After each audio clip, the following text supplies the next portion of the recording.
3, 2, 1.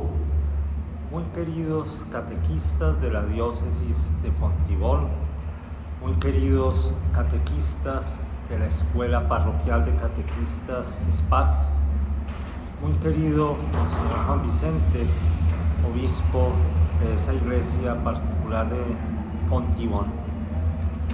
Quisiera en este día, en primer lugar, saludarlos a todos y expresarles en nombre de la Iglesia colombiana nuestra gratitud por su misión de catequistas. Indudablemente que la tarea catequética está en el centro de la acción evangelizadora de la Iglesia, no solo por razones de orden temporal o cronológico, porque sabemos que primero está la etapa del primer anuncio, luego la catequesis o la iniciación cristiana y finalmente la formación permanente de la fe. Como vemos, la iniciación cristiana está en el centro, pero no solo, insisto, desde el punto de vista temporal, también porque la iniciación cristiana es aquella actividad hacia la cual orientamos a quienes se van acercando como fruto de la acción misionera, para que ahonden su adhesión a la persona del Señor Jesucristo, para que fortalezcan su fe, para que aquel movimiento inicial que los condujo al Señor se robustezca y comience a producir frutos. Pero luego, esos cristianos iniciados son los que deben salir en misión, anunciar la buena noticia del reino y contribuir también, por supuesto, a la edificación de la comunidad cristiana. De tal manera que ustedes están en el centro, en el corazón del proceso evangelizador. Y aunque hoy en día se dice que hay catequesis para el primer anuncio, catequesis para la formación permanente de la fe, es decir, para la tercera etapa del proceso evangelizador, sin embargo, la catequesis encuentra todo su lugar, todo su sitio en relación a la iniciación cristiana. Así pues, les agradecemos enormemente la labor que ustedes realizan.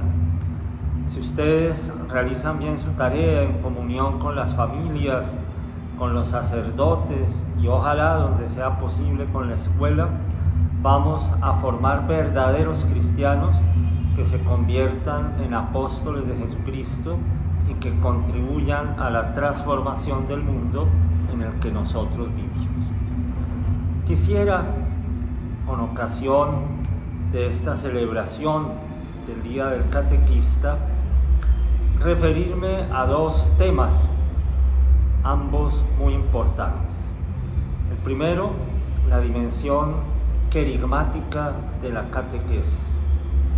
El querigma del Señor Jesucristo debe resonar a lo largo de todo el proceso evangelizador y a lo largo, por supuesto, también de la catequesis.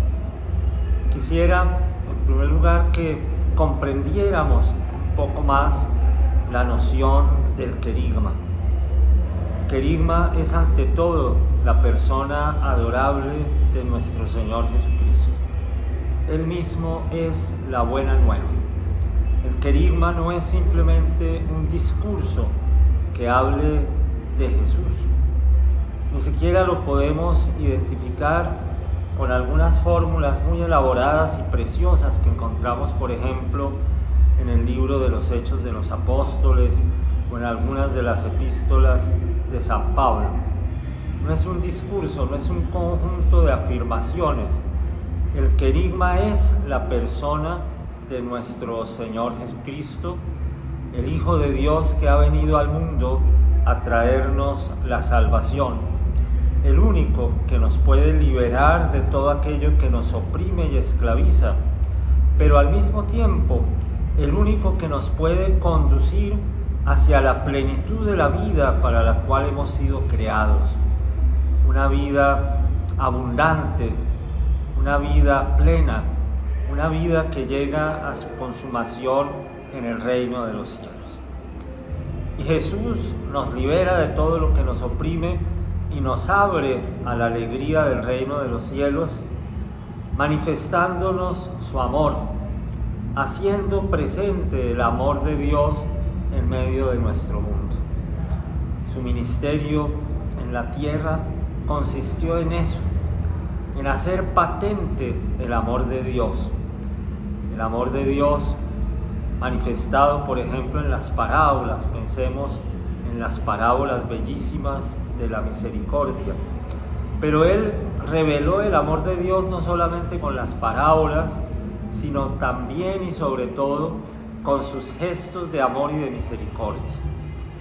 El Señor, movido por la misericordia, habitado por el amor de su Padre, no pasaba de largo frente a ningún dolor, frente a ningún sufrimiento humano, sino que por el contrario se acercaba y con su fuerza, con su energía, con su autoridad, logró la sanación espiritual y corporal de muchas personas.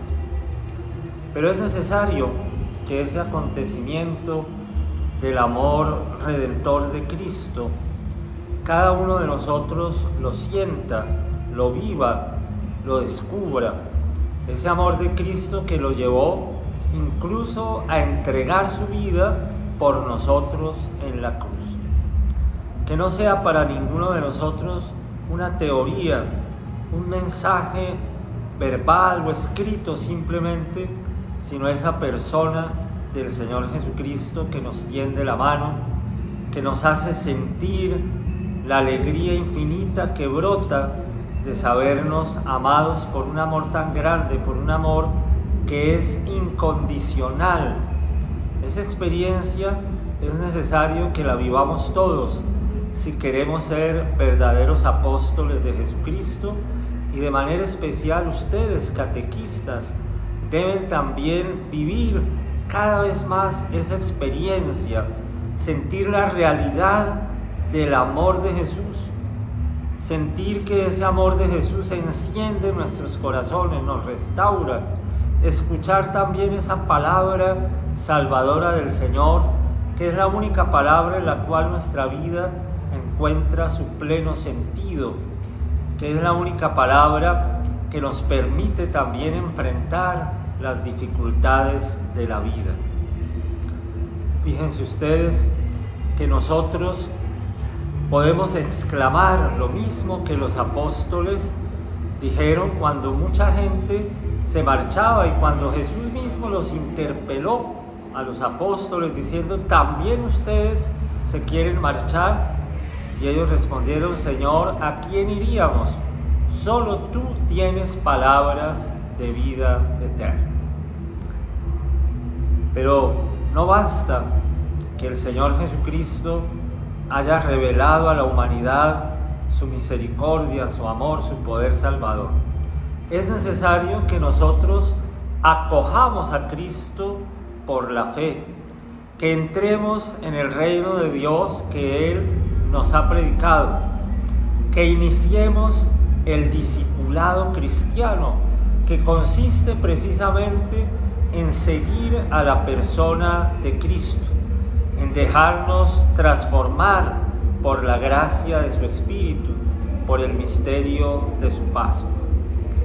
No basta entonces confesar que Jesús es Señor, es necesario permitir que el Señor Jesucristo se enseñoree de cada uno de nosotros, transforme radicalmente nuestras vidas.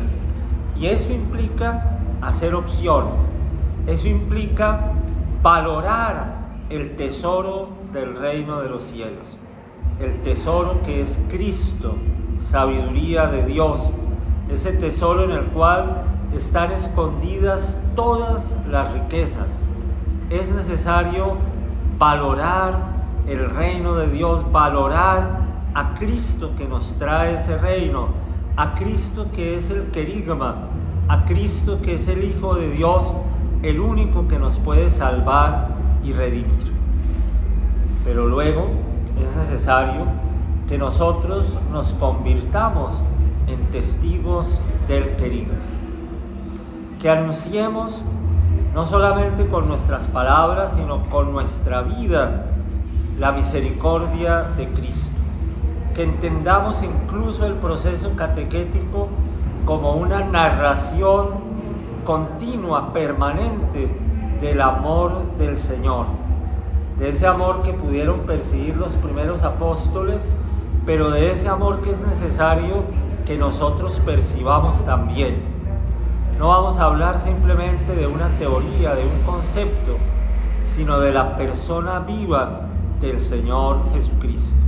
Vamos a contar en la catequesis lo que Jesucristo significa para cada uno de nosotros, lo que Él ha obrado en nuestros corazones, las conversiones que ha hecho posible en nuestra vida. Cuentan que alguna persona que fue a hacer misiones a la India comenzó a predicar la doctrina y la enseñanza cristiana, fue de repente interrumpido por alguno de los escuchas, por alguno de los hindúes que oía su predicación y le decía: está muy bien que nos hable de todo esto, pero cuéntenos su experiencia de Dios. En eso consiste el testimonio, en que nuestra vida resplandezca con la vida de Cristo, en que quienes se acercan a nosotros puedan ver en nosotros reflejado a Cristo, de tal manera que puedan hacerse preguntas acerca de ese estilo de vida que el Señor nos permite vivir. ¿Por qué vivimos con tanta paciencia las dificultades y los sufrimientos de la vida? ¿Por qué acogemos a toda persona sin distinción de ninguna naturaleza? ¿Por qué nosotros no respondemos al odio con la violencia y con la maldad? Fijémonos lo que ha pasado en estos días en la iglesia hermana de Nicaragua, cómo esa iglesia está siendo perseguida, afrentada, y sin embargo de parte nuestra, de parte de la iglesia nicaragüense, de parte de sus pastores, solo bendiciones. Aquellos que los han ofendido tanto, que han ido tan abiertamente en contra de su dignidad como personas humanas y de su libertad como apóstoles y como profetas. Pero no sale de ellos una palabra de recriminación, de desprecio, sino por el contrario, palabras de amor. Esa forma de vivir que suscita preguntas en los demás es la que puede hacer que otras personas comiencen a interesarse por Cristo. Y ojalá nuestros catequizandos, viéndonos a nosotros, viendo nuestra alegría, nuestra generosidad, nuestra serenidad en medio de las adversidades, nuestra entrega generosa a ellos, nuestra actitud de escucha, ojalá se hagan preguntas y nos las hagan a nosotros. ¿Por qué vives así? Y entonces podremos narrar la experiencia de nuestro encuentro personal con Cristo y decirles: es que un día me encontré con el Señor Jesucristo, es que un día le abrí las puertas de mi corazón de par en par al Señor Jesucristo y Él me ha transformado, me ha llenado de su paz, me ha colmado con su amor para poder amar a los demás. Quiera Dios entonces que nosotros en el ejercicio de nuestra labor catequística anunciemos permanentemente el querigma con nuestra vida, con nuestras palabras, con nuestra manera de aproximarnos a la Sagrada Escritura, de leerla con los jóvenes y con los niños, para descubrir en los textos bíblicos esa narración maravillosa de la historia de Jesús, en la que acontece para nosotros la historia del amor de Dios. Quisiera finalmente y de manera breve referirme al ministerio de la catequesis. Sé que de pronto algunos de ustedes están inquietos por ver en qué momento la Iglesia colombiana comienza a conferir este ministerio a algunas personas. Es preciso saber que en la última conferencia episcopal los obispos comenzamos a concretar una idea que desde la comisión permanente de la conferencia nos había sido propuesta. Y es que antes de hablar del ministerio de la catequesis, hablemos de la ministerialidad amplia y rica de la Iglesia. Sí, es cierto, como lo decíamos al comienzo, que el ministerio de la catequesis es un ministerio central, pero no es el único. Y entonces quisiéramos proponer este ministerio en medio de la riqueza ministerial de toda la Iglesia. Hay otros ministerios, hay otros servicios que son también importantes. Quisiéramos que todos los que vayan a recibir un ministerio lo hagan conscientes del sentido verdadero que tienen los ministerios en la Iglesia, que son servicios para la edificación del pueblo de Dios, que están en un lado totalmente opuesto a cualquier afán de protagonismo personal o de reivindicación de poder o de autoridad sobre los demás. No, los que somos llamados a ser ministros en la Iglesia debemos ser servidores, debemos ser los últimos, debemos ser los que nos inclinamos para lavar los pies de todos, de tanta miseria, de tanto sufrimiento que hay en el mundo. Y luego es necesario tener en cuenta que el ministerio de la catequesis no consiste, tal y como ha sido planteado en los primeros documentos después de que el Papa instituyó este ministerio, no ha sido planteado en términos de un ministerio que se identifique llana y simplemente con la tarea catequística que muchos de ustedes, que muchos de nosotros cumplimos. Se trata de un ministerio que va a ser confiado, por supuesto, a personas que tengan una fe muy consolidada, muy madura, a personas que puedan prestar un servicio alrededor de la palabra de Dios en orden a la edificación de la comunidad cristiana, y un servicio en el que podríamos imaginar con facilidad a catequistas de mucha trayectoria, a formadores de los catequistas, pero que no se reduce al aspecto preciso de lo que nosotros normalmente consideramos catequesis. Podría ser, por ejemplo, algún líder de una comunidad local, en un barrio, en un sector, en una vereda del país. Podría ser, como decíamos hace un instante, una persona dedicada a la formación de los catequistas, o una persona llamada a ser parte de los equipos de animación parroquial y que presta allí un servicio muy generoso y muy como resultado de toda una experiencia de vida al servicio de la Iglesia. Queridos catequistas, celebremos con alegría este día. Agradezcámosle a Dios el servicio que Él nos ha pedido que prestemos en la Iglesia. Pidámosle al Señor que lo podamos prestar desde una experiencia personal, profunda, rica del Señor Jesucristo, y que lo prestemos en comunidad, que lo vivamos sinodalmente, no de manera aislada, no de forma protagónica, sino en actitud de servicio humilde, tal y como el mismo Señor Jesucristo nos lo enseñó. Muchas gracias y bendiciones para todos.